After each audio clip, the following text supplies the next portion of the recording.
Chicken pastil, yan guys. At nakapagluto na rin ako ng chicken pastil. Ayan, sorry sa mga nag-request at ngayon lang tayo makakapagluto ng chicken pastil. Ayan, samahan nyo kung magluto tayo ng chicken pastil. Trending na chicken pastil. Welcome to my cooking vlog, Miss Ayusin mo here. Hello guys, ito bumili ako ng hita. Ayan, hita ng manok guys yung gagamitin ko kasi dito sa Hong Kong madalang yung chicken breast. Ayan, ilang store na yung pinuntahan ko, wala akong nakitang chicken breast kaya pwede na rin po itong chicken hita. Ayan, yung hita chicken. Eto guys, at hinugasan natin tong mabuti. Ayan, nagpapakulo pa nga ako dito ng itlog guys.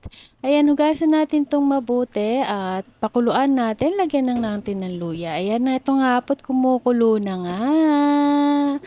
Eto guys, at pakuluin lang natin hanggang ito ay lumambot. Ayan guys. So ayan guys, pinalamig ko na nga po ito at ating nang hihimayin. Ayan. Tinapon ko yung sabaw. Ayan. Yung tubig.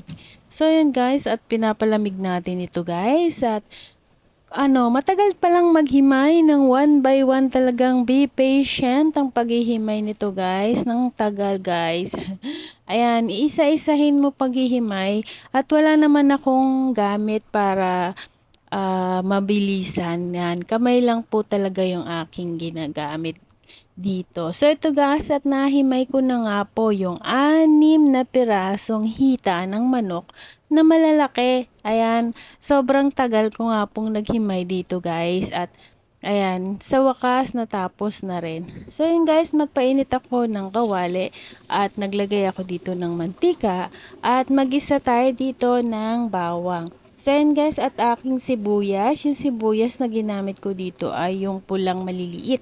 At nilagyan na nga natin dito ng annatto powder. Ayan, tutunawin natin sa mantika kasi mas mabilis matunaw yung annatto powder pag ito ay sa mantika kaysa sa tubig.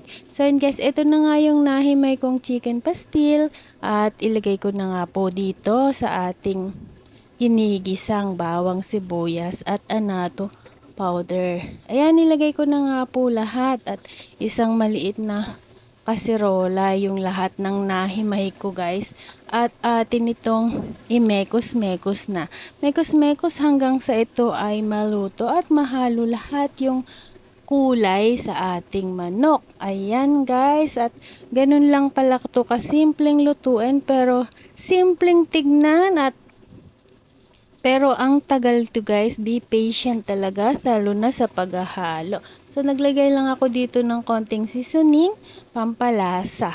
At nilagyan ko rin din po ito ng maraming paminta. Ayan. So mekos-mekos lang natin ito guys. Ito nga po at tinaktakan ko na nga ng maraming paminta ito guys. Ayan. Tak tak tak tak natin. Halos naubos ko nga ata yung paminta ko dito guys. Ang mahal pa naman ng paminta. So ayan guys, at marami kong nilagay na paminta kasi masarap pag maraming paminta. Ayan. So ayan guys, imekos-mekos pa rin natin to hanggang sa ito ay maluto. Ayan. Sarap, parang ang bango-bango na yan at ang sarap-sarap na guys. So ayan guys, at hinekos-mekos natin to. At nilagyan ko nga po ito ng margarine. So ayan guys, sa pagkakataong to, hindi siya star margarine, pero margarine po ito. Wala akong mabiling star margarine. Yung ngayon naman ay margarine. Ayan guys, at mekos-mekos lang ulit natin. Kailangan po talaga tiyaga sa paghahalo. Ayan. Ganito lang po pala yung pagluto ng chicken pastil. Ay, pasensya lang talaga at with love. Kasi gusto ko nga pong subukan yung trending na chicken pastil nila. Ayan. So yun guys, at luto na siguro to. Hindi pa guys kasi hindi pa po matigas-tigas yung chicken. So nilagyan ko po ito ng konting dark soy sauce para pa kumulay lalo yung ating chicken.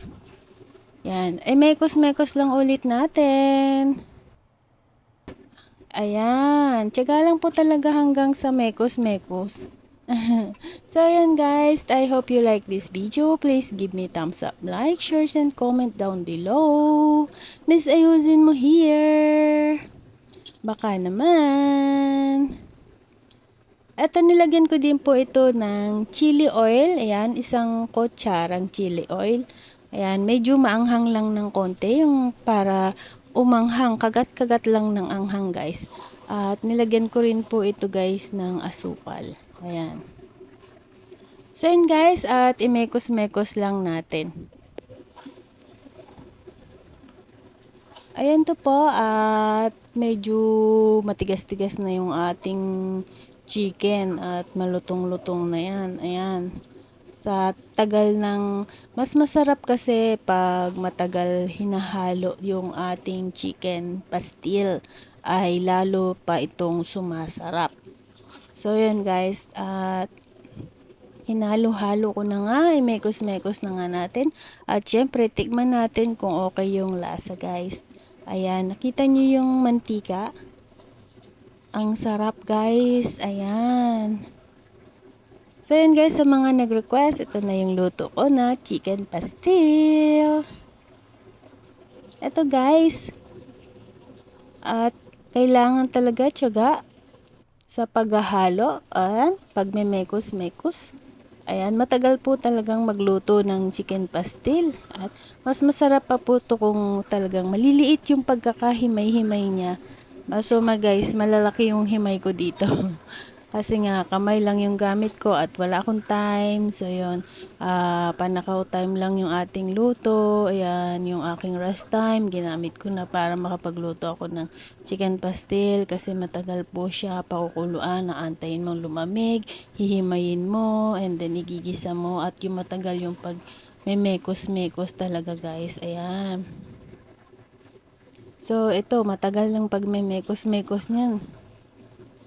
So, yung maganda-ganda na po yung kulay na nung didagdagan ko pa ng toyo, ng soy sauce, dark soy sauce yung nilagay ko.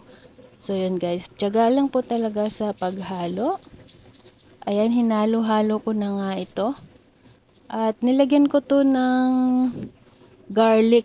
Yan, garlic na luto na guys. Ayan, dinagdagan ko ng garlic para mas mabango. Ayan. Yung lutong garlic na nilalagay, nilagyan ko pa po. And then nag-add pa rin ako dito ng konting sugar kasi yung lasa niya hindi pa po konting matamis. Ayan. Nag-agaw lasa yung anghang, tamis at alat. So yun, luto na po at nagpe-prepare na tayo dito ng lunch bag. Ayan, ito yung lunch bag natin guys. At nilagyan ko to ng lettuce, kamatis at yung cucumber at yung nilaga kong itlog. So, nilagay ko sa ibabaw yung chicken pastil sa ibabaw ng rice at nilagay ko sa isang box. So, ito guys. Ito na po yung aking chicken pastil ni Miss Ayusin Mo Here. So, yun guys. At maglalagay na nga ako dito ng kanin. Ito yung guys. At nilagyan ko to ng lettuce.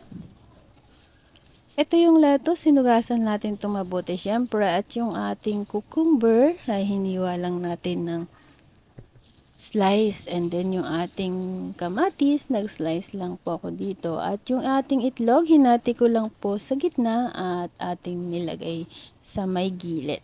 So yan guys, at ililagay ko na nga po dito yung ating chicken pastil. So yan guys. So, ito na nga po at ready to eat na ang ating chicken pastil. So, guys, at naghiwa rin ako dito ng sisile, yung siling pula. Ayan, nilagyan ko po ito sa ibabaw ng chicken pastil. So, ayan guys, at atin nang nilagay ang asiling pula. Ayan, para decoration, and then maanghang. Yan, kakagatin yung sili habang kinakain mo. So, yan guys. Tikman na nga natin kung masarap. I-boil mo yung chicken. So yummy and delicious. Thanks. Thank you everyone. I love